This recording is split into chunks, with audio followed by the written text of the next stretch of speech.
For Ferrari GTHD, I'm actually going to open the keyboard because, despite having on-screen controls, it is much easier to use the D-pad. Plus, my chunky thumbs can be blocking the screen all of the time. Now, this is, in fact, an official licensed Ferrari product made by Gameloft, the same people as with Asphalt 4. So, we know who to look out for. On every one of these loading screens, it has a little saying or a little fact about Ferrari, which I think is quite nice. There's no scrolling up and down in this one, but still the buttons aren't huge.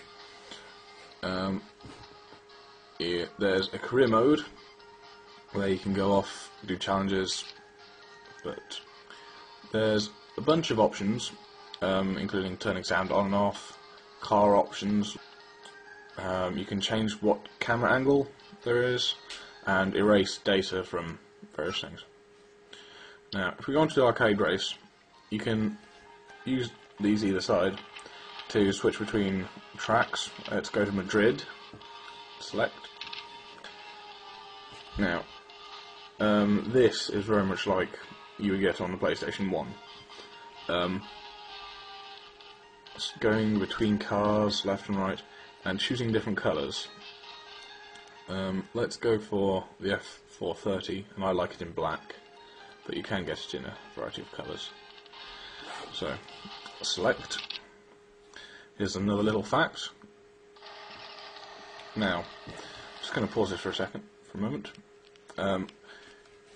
The sound on this isn't quite as impressive as Asphalt 4, but it's much more of a serious racing game. It's not got helicopters everywhere, but it's more of a serious racing game. You get points deducted if you go off the track, and you get gain points when you drift. Again, the acceleration is controlled automatically, but you can control left and right, either by pressing either side of the screen, or by using a D-pad, like there. Let's go back. Now, let's resume.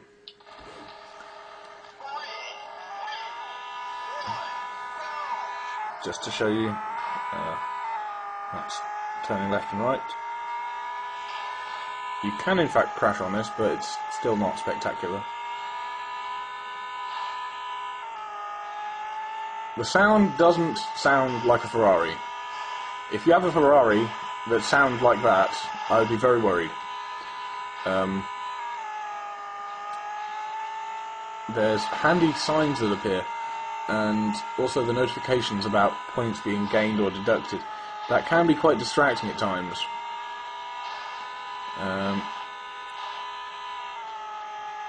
The map itself is quite extensive and can be quite long, which is actually a good thing, because I've noticed when I play this game, you end up focusing more on where you're driving. You end up lowering your eyes slightly, and all the graphics seem absolutely fantastic. It's only when you start paying attention to detail when they look slightly grainy, but they are quite good for this kind of mobile game. It's rather impressive. Ooh.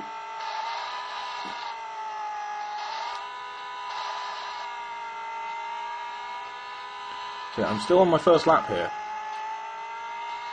It has, along the left there, it has lap times and best times, and the sort of things that you'd expect to find in a proper racing game. Second lap now. Even has a little mini-map, top left. But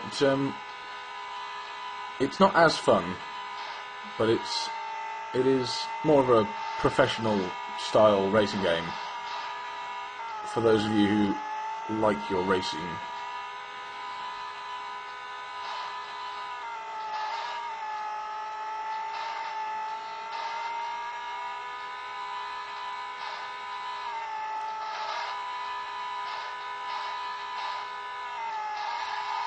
Ooh, I just skidded.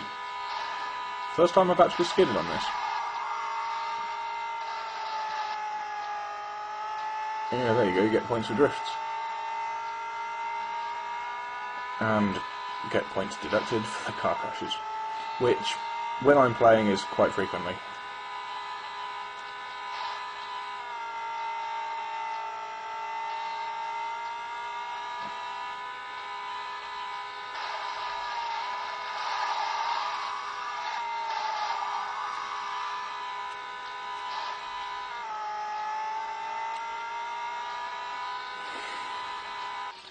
Now, at the end of the race, you do have the option to view a replay of your game, which is quite nice.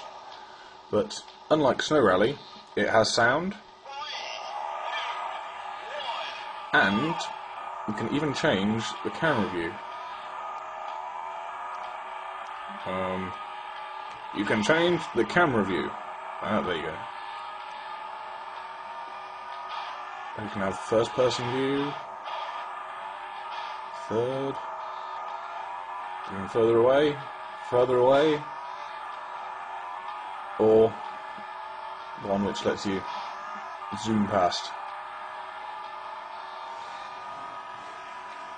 Anyway, menu, main menu, yes.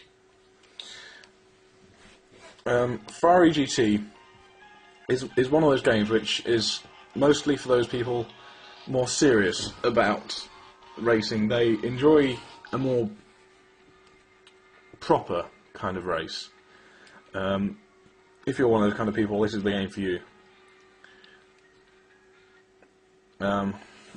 Ferrari GT HD is also actually £3.19, as was Asphalt 4.